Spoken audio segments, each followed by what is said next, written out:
Classmate Santosh. ಓಹೋ ಸಂತೋಷ್, ಇದೇನಿದು ನಿನ್ ಪೊಲೀಸ್ ವೇಷ? ಇದು ನನ್ನ ವೇಷವಲ್ಲ ಸುಕನ್ಯ, ಇದೇ ಇಂದಿನಿಂದ ನನ್ನ ನಿಜವಾದ ವೇಷ. ಅಂದ್ರೆ ನಿನ್ಗೀಗ PSI ನೌಕರಿ? ಹೌದು, ಒಂದು ವಾರದ ಹಿಂದೆ PSI ಎಂಟ್ರಿ ನೌಕರಿಗೆ ಆರ್ಡರ್ ಆಗಿದೆ. ಇವತ್ತು ಡ್ಯೂಟಿಗೆ ಜಾಯ್ನ್ ಆಗಲು ಹೊರಟಿದ್ದೇನೆ. ಹಾಗೆ ನಿನಗೆ ತಿಳಿಸಿ ಹೋದರಾಯ್ತೆಂದು ಬಂದೆ. ಅಂತೂ ನೀನು ಪಟ್ಟ ಶ್ರಮಕ್ಕೆ ಪ್ರತಿಫಲ ಸಿಕ್ತಲ್ಲ, ಅಷ್ಟೇ ಸಾಕು.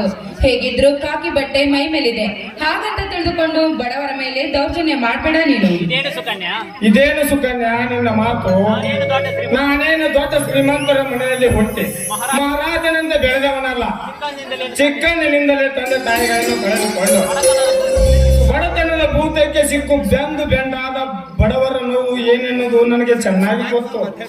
ನೋಡು ಸಂತೋಷ್, ಕಾಕಿ ಬಟ್ಟೆ ಮೈ ಮೇಲಿದೆ ಎಂದ ಮೇಲೆ ಮುಗೀತು.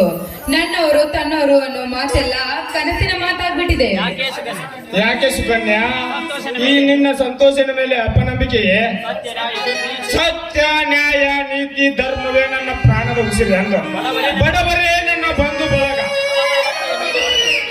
ಬಡವರ ಹೊಟ್ಟೆಯ ಮೇಲೆ ಹೊಡೆದು ಬದುಕುತ್ತಿರುವ ಗೋಮುಖ ವ್ಯಾಘ್ರರನ್ನು ಒತ್ತು ಒಳ ಹಾಕಿ ಬಡವರಿಗೆ ನ್ಯಾಯ ಸಿಗುವಂತೆ ನಾನು ಮಾಡದಿದ್ದರೆ ನನ್ನ ಹೆಸರು ಸಬ್ ಇನ್ಸ್ಪೆಕ್ಟರ್ ಸಂತೋಷನೇ ಅಲ್ಲ. ಈ ನನ್ನ ಮಾತು, ಈ ನನ್ನ ದೊಡ್ಡ ಕಾಕಿ ಸಾಕ್ಷಿಯಾಗಿ ಸತ್ಯ. ಹೋಗಿ ಬಿಡಿ ಸಂತೋಷ್, ಮಾತನಾಡ್ತಾ ನಾನು ಇಲ್ಲೇ ನಿಂತ್ಬಿಟ್ಟೆ. ನೀನ್ ನಮ್ಮ ಮನೆಗ್ ಬಂದಿದೀಯಾ? ಒಂದ್ ಕಪ್ ಕಾಫಿ ಸಹ ಕೊಡ್ತಾ ಇಲ್ಲ. ತಾಳು, ಕಾಫಿ ತರ್ತೇನೆ. ಕಾಫಿ ಬೇಡ ಸುಕನ್ಯಾ, ಈಗಾಗಲೇ ಡ್ಯೂಟಿಗೆ ಟೈಮ್ ಆಗಿದೆ. ಇನ್ನೊಂದು ಸಾರಿ ಬಂದಾಗ ಕಾಫಿ ಅಷ್ಟೇ, ಊಟ ಮಾಡಿಕೊಂಡೇ ಹೋಗುತ್ತೇನೆ. ನಾನೇನು